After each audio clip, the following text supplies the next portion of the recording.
Hello, viewers. I'm your host, Mia Sumer, and I welcome you all on behalf of Bonds Management Group. And today we have a very senior management consultant, a teacher, and Indigenous expert with over 30 years of experience in child welfare. And she is from Northern Ontario, and she is a band member of Timmins-Kamming First Nation. Please join me in welcoming Marion Roberts from Sudbury, Ontario. Hi, Marian. How are you doing today?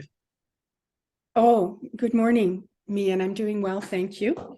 I would like to say bonjour to everybody, and before beginning, I would like to acknowledge that, yes, I live and work in Sudbury, which is located on the Huron Treaty Territory, which is home of the Anishinaabe and Adamashing people. Thank you. Thank you, Marian, for joining us, and it's a pleasure to have you.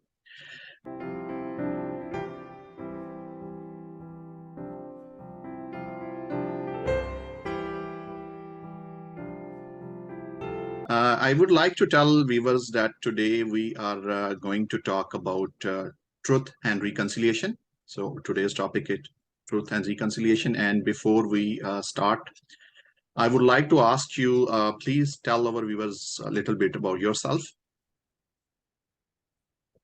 Well, I have a master's degree in social work, and for about 30 years, I worked in provincial child welfare, both in Sudbury and Ottawa.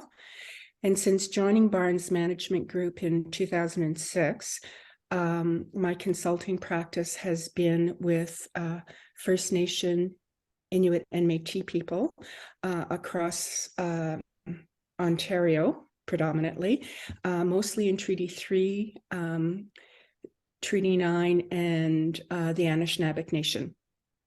And some of the projects that I have been working with are community capacity development with First Nation communities, as well as First Nation organizations. And most recently working with 5 First Nations on Bill C-92, which is helping to facilitate the communities in the development of their own child and family services laws. I've also been involved in projects connected with strategic planning and reconciliation on several national projects. Wow, amazing. There is a lot to cover. I'm not sure if we can able to cover all those, but without any further ado, now let's just come to our topic, which is truth and reconciliation. So would you mind please telling us what is truth and reconciliation, and why is it important? Okay, well, firstly, the Truth and Reconciliation Commission was formed in 2008 in this country to document the experiences of residential school survivors. And secondly, it was established to lay a foundation for new relationships to develop between Indigenous and non-Indigenous people in this country based on truth, understanding, and mutual respect. So the creation of the Truth and Reconciliation Commission was part of a settlement agreement between the First Nations and the federal government in a class action lawsuit about the abuses suffered and the intergenerational trauma that resulted from their residential school experiences. The commission traveled the country for 6 years, hearing testimony from over 6,500 people, which included both residential school survivors as well as former teachers, clergy, the review of federal government and church records. And finally, in 2015, the commission released their report, and that report was called Honoring the Truth, Reconciling the Future, and Reconciliation Commission. And the Reconciliation Commission released some 94 calls to action along with that report. The reason this report is so important and significant is because it really revealed to all Canadians the truth about the history and the ongoing legacy of church-run residential schools, and it recorded individual as well as collective harms that were perpetrated against First Nation peoples. It also honors the resilience and the courage of the former students, of their families and their communities. And it also lays out a guide and a process for how truth and healing leading towards reconciliation, both within families, between First Nation peoples, the churches, the government, and Canadians generally. And so this process is really work to renew relationships on a basis of inclusion, mutual understanding, and respect. Right. So, Marion, being an expert of how do you see how can reconciliation be meaningful? Well, the thing about reconciliation is it is all about truth. It's about apology. It's about respect, and it's about engagement. And for it to be meaningful, it needs to be authentic. And thus, people who want to engage in a reconciliation process need to be committed to reconciliation, and they need to understand that it's a journey, it's a process. Like, for example, many people today, as I did when I started this session, was I do a land acknowledgement. Reconciliation goes way beyond doing land acknowledgement. It's really about a journey of understanding the process and embracing a series of actions and activities. Right. So, as you mentioned, reconciliation is a journey and engagement. So, what do you think? What are the activities we can engage in to advance the reconciliation? There really are many things people can do to advance reconciliation, but the first and foremost is to learn the history. Learn the history of Indigenous peoples, learn about colonization, learn about the residential school system and the intergenerational trauma. Because knowledge is the first step towards reconciliation. Take the time to read the Truth and Reconciliation Report and the calls to action. Learn the history of where you live. How many First Nations are in around the area that you live? Who lived first on the land in the city that you now call home? Take time to visit a First Nation community in your area. Attend cultural events, go to powwows, meet and get to know your Indigenous neighbors. Find ways to acknowledge national Indigenous events in Canada and participate in local activities that are occurring. For example, June is National Indigenous History Month. That's a good time to, take a pause and seek out information about Indigenous history.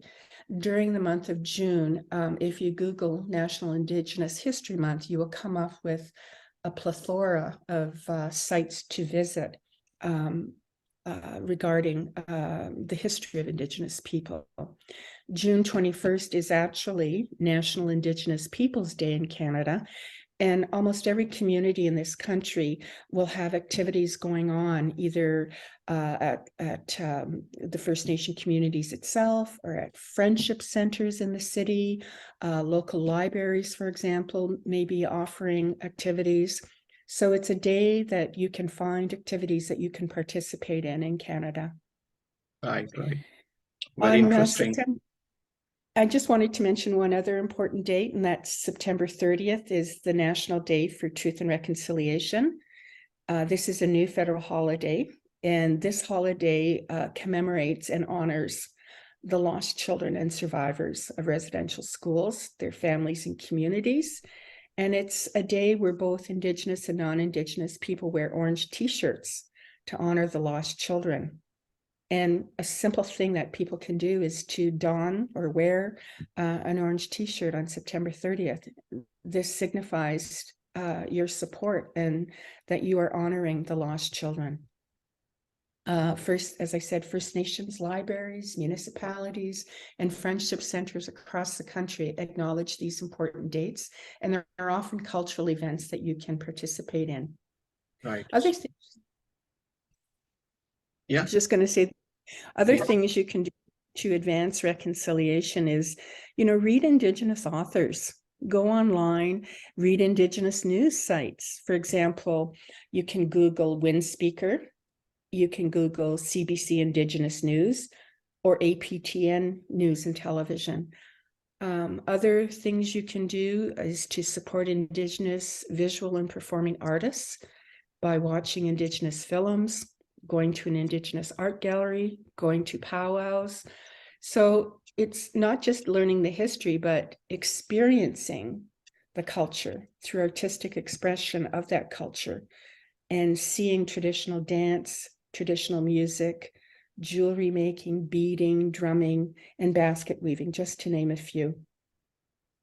Wow, there are so many events and activities, and I am learning a lot from this conversation, actually, and this is really amazing. So, Marian, another question which comes to my mind: how can we take this reconciliation from the personal level into professional lives?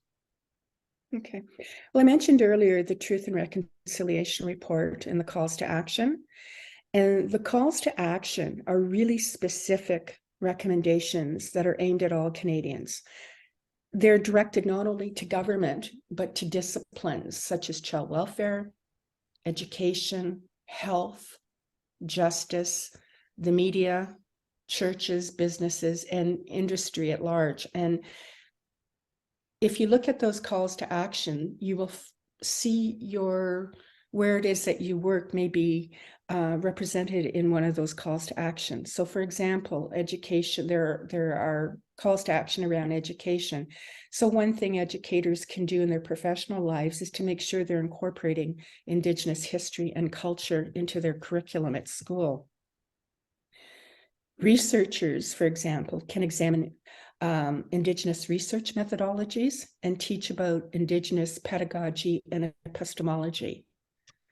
Business and industry leaders can implement the call to action 92, which asks the corporate sector in Canada to adopt the United Nations Declaration on the Rights of Indigenous Peoples as a reconciliation framework and apply its principles, norms, and standards to their corporate policies and to their core operations.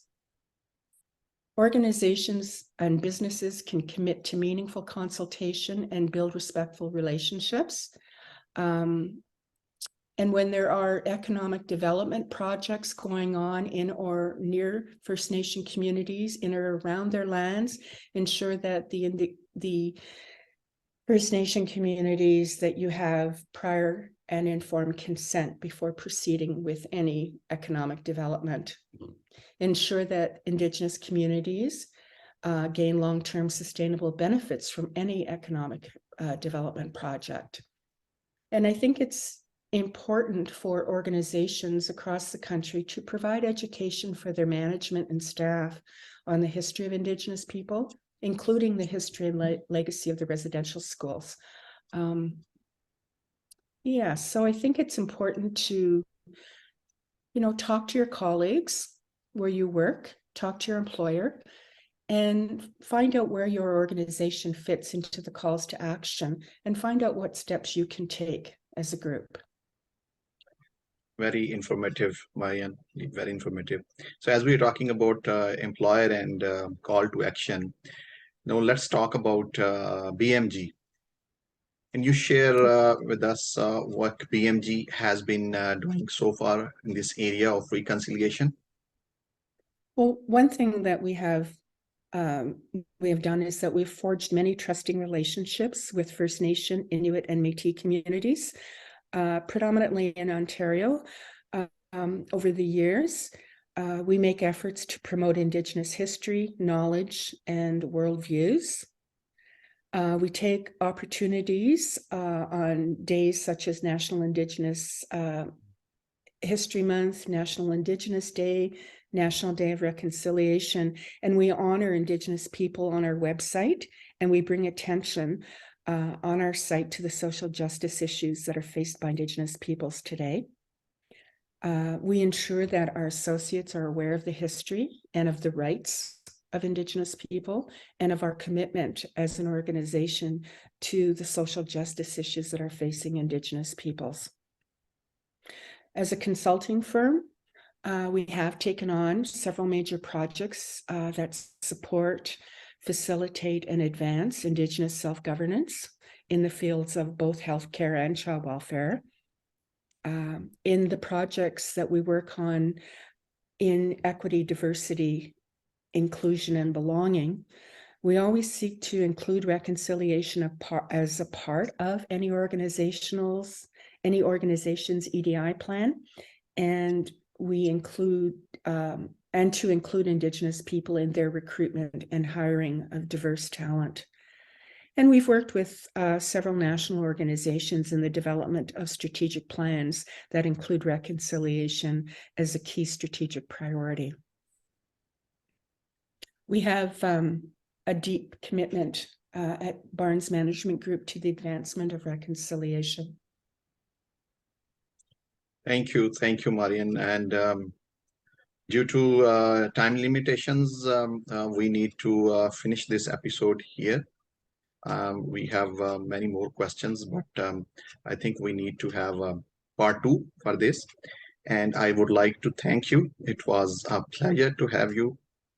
New information, at least I learned a lot from this conversation, and it was very interesting and very informative session. And thank you so much. Miigwech. So I would like to request now my viewers, please like, subscribe, and share BMG, and stay tuned for more updates and for more informative videos, and bye for now.